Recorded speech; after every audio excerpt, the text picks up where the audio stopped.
कथा क्या है? रसमालयम। आलय किसको कहते हैं? संस्कृत में आलय, आलय का मतलब क्या होता है? घर। भागवत जी क्या है? बोले रस का आलय हैं। और श्री कृष्ण कौन है? रसेश्वर, रासेश्वर। वो भी रस के आलय और ये भी रस के आलय। दोनों को कहीं से भी देखो रस ही मिलेगा। भागवत जी आप कहीं से भी सुन लो, कुछ नहीं, एक ही अभी नाथद्वार में कथा थी, 2 ही श्लोक हुए बस पूरे 7 दिन में, 2 ही श्लोकों पे ही चर्चा चलती रही। क्यों? रस आलयम। इतना रस है कि एक श्लोक पर पूरा जीवन व्यतीत किया जा सकता है। ऐसी खान है भागवत जी की।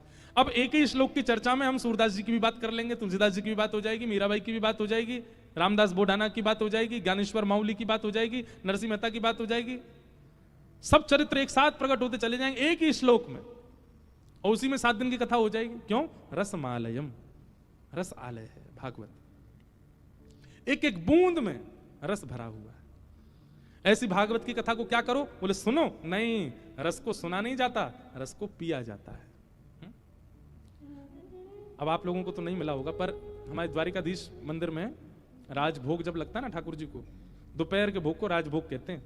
राजभोग में एक ठाकुर जी को मीठा जल पिलाया जाता है। एक मीठे जल की झारी होती है,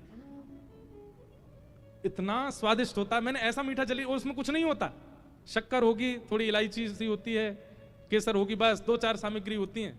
वो आप घर पे बना लो, नहीं बनेगी आपसे। हमने प्रयास किया वैसी बन जाए, नहीं।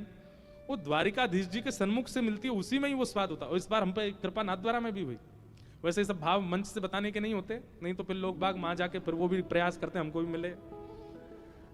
वहां पे हमको ठाकुर जी का एक मीठे जल की झारी का प्रसाद मिला श्रीनाथ जी में। आप सत्य मानेंगे, मुख में डालते ही नेत्र अपने आप बंद हो गए। तन की स्थिति बता, अभी भी मेरे मुंह में पानी आ गया, इतना सुंदर जल था वो। और तन था कहीं, मतलब कलयुग में था, पर एक क्षण के लिए वो जल मुख में जाते ऐसा लगा द्वारिका पहुंच गए क्या, द्वापर में पहुंच गए हो क्या। नंद नंदन यहीं क्रीड़ा कर रहे हैं, यशोदा मैया बुला रही हैं, लाला कहीं डोल लो है, डोल के दौड़ के जा रहे हो। एक क्षण में सारी लीला का अनुभव जैसा होने लगा, केवल उस रस से।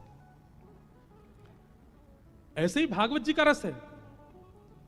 आप लोगों को सामान्य कथा लगती है। अभी मुझे 6:20 हो गए, पता ही नहीं चली मुझे। मैंने अभी जब थोड़ी देर पहले जब घड़ी देखी 6 बजे थे, मैंने कहा यार बड़ी जल्दी समय हो गया।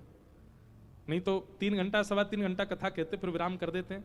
अब यहाँ इच्छा ही नहीं हो रही कथा विराम करनी हो रही, अभी तो शुरू करी, अभी इतनी जल्दी कैसे विराम कर दें। क्यों? रसमालय। जब रस का अनुभव होता है तो अधिक समय भी एक क्षण में, गोपियां कहती हैं गोपी गीत में, आहा, इससे बढ़िया कोई पंक्ति नहीं मिलेगी कथा के विश्राम के लिए। गोपियां कहती हैं, बनरुहाननम चारुदशय।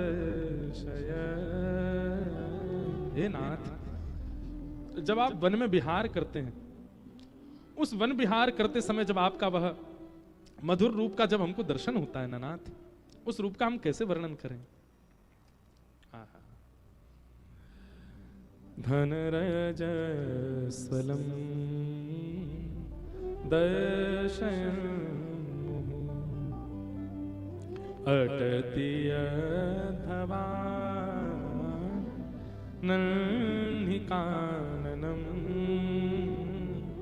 त्रुटयो गायते